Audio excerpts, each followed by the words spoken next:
গত ২ মাসে আরও ৬০,০০০ রোহিঙ্গা অনুপ্রবেশ করেছে। পররাষ্ট্র উপদেষ্টা বলেন, সীমান্তে দুর্নীতি ও তদারকি দুর্বলতার কারণে রোহিঙ্গাদের ঠেকানো যাচ্ছে না। দুপুরে পররাষ্ট্র মন্ত্রণালয়ে সাংবাদিকদের কাছে এসব কথা বলেন তিনি। জানান, নতুন করে রোহিঙ্গা ঢলের সংখ্যা না থাকলেও সতর্ক সরকার।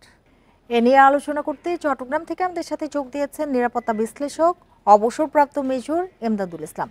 জনাব এমদাদুল ইসলাম, আপনাকে স্বাগত জানাচ্ছি ইন্ডিপেন্ডেন্ট টেলিভিশনে। যেটি জানতে চাই যে মিয়ানমারে জান্তা বাহিনীর সাথে সশস্ত্র বিদ্রোহীদের সংঘাত যখন শুরু হলো, তারপর থেকেই কিন্তু রোহিঙ্গা অনুপ্রবেশ নিয়ে বারবার শঙ্কা জানানো হচ্ছিল। তারপরও ২ মাসে কিভাবে ৬০,০০০ রোহিঙ্গা ঢুকতে পারলো বলে আপনি মনে করেন? ধন্যবাদ।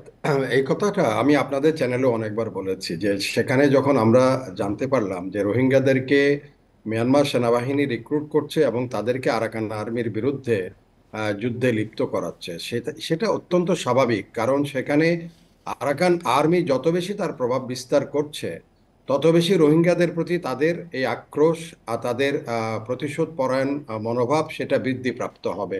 এবং সেখানে তারা এই করবে যে তারা রোহিঙ্গা যারা যেসব পাড়া আছে বা রোহিঙ্গা যারা বসতি আছে সেখানের উপর তারা আক্রমণ পরিচালনা করবে। সেই আক্রমণের ফলশ্রুতি হচ্ছে আপনার রোহিঙ্গাদের বাংলাদেশে নিরাপদ আশ্রয়ের জন্য ছুটে আসা। এই যে পররাষ্ট্র উপদেষ্টা মহোদয় একটু আগে বললেন যে ৬০,০০০, আবার প্রধান উপদেষ্টা কিন্তু কুয়ালালামপুরে ৮০,০০০-এর কথা বলেছেন। বিভিন্ন ধরনের তথ্য আমরা পাচ্ছি। বাট কথা হচ্ছে যে আমাদের সীমান্ত টোটালি ইজ নট সিল্ড। আমাদের সীমান্ত দিয়ে ইচ্ছা করলে রোহিঙ্গারা প্রবেশ করতে পারে। এবং ভবিষ্যতে যখন আরো বেশি করে সংহত করবে, আরাকান আর্মি যখন তাদের প্রভাব বা তাদের ওখানে যে বর্তমান অবস্থান সেটাকে সংহত করবে, তখন তারা স্বাভাবিকভাবে একটা জিনিস হবে, সেটা রোহিঙ্গাদের উপরে যেহেতু তারা একটা প্রতিশোধ নেবে, তাদের বিরুদ্ধে রোহিঙ্গারা সেখানে যুদ্ধ করছে। তো সেটার জন্যই এই ইনফ্লাক্সটা ভবিষ্যতে আমরা শুধু আশঙ্কা নয়, এটা অনেকটা নিশ্চিত বলে আমার কাছে মনে হয়। জি, পররাষ্ট্র উপদেষ্টা আজকে বলেছেন যে সীমান্তে দুর্নীতি ও তদারকি দুর্বলতার কারণে রোহিঙ্গাদের ঠেকানো যাচ্ছে না। এ কথার সাথে আপনি কতটুকু একমত? এটা যদিও আমি জানি না, ওটা দুর্গম অঞ্চল, হয়তো দুর্গম অঞ্চলের জন্য সেখানে অনেকটা এটা খুব বেশি না, যে নজরদারিতে রাখার জন্য খুব কষ্টকর। কারণ ওখানে কিছু কিছু জঙ্গলাকীর্ণ জায়গা আছে, পাহাড়ি অঞ্চল আছে, নাফ নদী দিয়ে পার হয়ে আসে। সেটাকে হয়তো আমরা দুর্গম অঞ্চল বলতে পারি।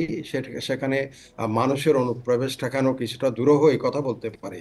কিন্তু সীমান্ত, যদি আমরা বলি যে সীমান্ত, সেখানে দুর্নীতির কথা বলি, তাইলে সেটা আমাদের জন্য জাতি হিসেবে খুব বেশি শোভনীয় নয়।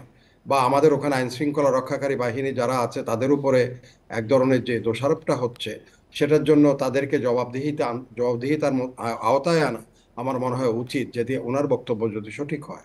তবে আমার অভিমত হচ্ছে সেখানে দুর্গম এই অঞ্চলটা, এই যে ২৭০ কিলোমিটারের মতো যে অঞ্চল আছে, সেখানের মধ্যে ১০০ কিলোমিটার একেবারেই দুর্গম অঞ্চল। সেখান দিয়ে তারা যেসব মানুষ জীবন বাঁচানোর জন্য আশ্রয়ের সন্ধানে আসবে, তারা ওইসব দুর্গম অঞ্চলকেই ব্যবহার করবে। আর যারা সীমান্তরক্ষী আছে তারা হয়তো সেই দুর্গম অঞ্চলের ফাঁকফোকর দিয়ে হয়তো সবসময় নজরদারিতে থাকে না, এই মধ্যরাতে হয়তো শেষ রাতে হয়, যেখানে সুবিধা মনে করে। আর ওখানে কিছু লোক আছে ট্রাসপাস করার জন্য, হয়তো আনা নেওয়ার জন্য। যেহেতু এই অঞ্চলে আমাদের দিকে ১১ লক্ষ রোহিঙ্গা আছে, সেই রোহিঙ্গারা তাদের আত্মীয় স্বজনের সাথে যখন যোগাযোগ হয়, তারা যখন দেখে অসহায় হয়ে গেছে তার আত্মীয় পরিজন, সে একটা পথ বের করে নেয় কোন দিকে আসলে কোনখান দিয়ে সেখানে সীমান্ত রক্ষীদেরকে জি, ফাঁকি জি, দেওয়া বুঝতে যায়। পেরেছি। রোহিঙ্গা প্রত্যাবাসন কিন্তু এখনো সম্ভব হয়নি। এরই মধ্যে নতুন করে রোহিঙ্গা আসছে। এ অবস্থায় কূটনৈতিক উপায়ে রোহিঙ্গাদের তাদের দেশে ফেরানো কি আদৌ সম্ভব হবে বলে মনে করেন আপনি? এটা পৃথিবীতে আলোচনার মাধ্যমে সমস্ত সমস্যারই সমাধান হয়েছে। এমন কোনো সমস্যা পৃথিবীতে নেই যেটা আলোচনার মাধ্যমে সমাধান হয়নি। আর কূটনৈতিক তৎপরতা সেটা আরো বেশি ইফেক্টিভ হয়। কিন্তু আমার এখন বলতে এই কথা একদম দ্বিধা নেই যে এখানে আমাদের কূটনৈতিক যে তৎপরতা ছিল অতীতে, এগুলি ব্যর্থতায় পর্যবসিত হয়েছে, যার জন্য একজন রোহিঙ্গাও প্রত্যাবাসিত হয়নি। তার অর্থ হচ্ছে আমাদের কূটনৈতিক যে সক্ষমতা, সেটার মধ্যে প্রশ্ন দেখা দেওয়ার সময় আসছে এবং অ্যাকাউন্টেবিলিটির সময় আসছে। যে ৭ বছরে ৭ জন রোহিঙ্গাকেও প্রত্যাবাসিত করতে পারলাম না আমরা, এটা এমন একটা কঠিন কাজ হয়ে গেছে যে হয়তো আমরা এখানে নির্লিপ্ত, অথবা আমাদের অক্ষমতা, এই দুটার মধ্যেই আমাকে সিদ্ধান্ত গ্রহণ করতে হবে। আমরা জি, কি নির্লিপ্ত? নির্লিপ্ত হলে সেটাও ক্ষমার অযোগ্য, আর অক্ষম হলে তো তাদেরকে অ্যাকাউন্টেবল করা একেবারেই জি, জরুরি। আপনার যারা বক্তব্য স্পষ্ট। জনাব এমদাদুল ইসলাম, আপনাকে অনেক ধন্যবাদ আমাদের সাথে যোগ দেওয়ার জন্য, সময় দেওয়ার জন্য।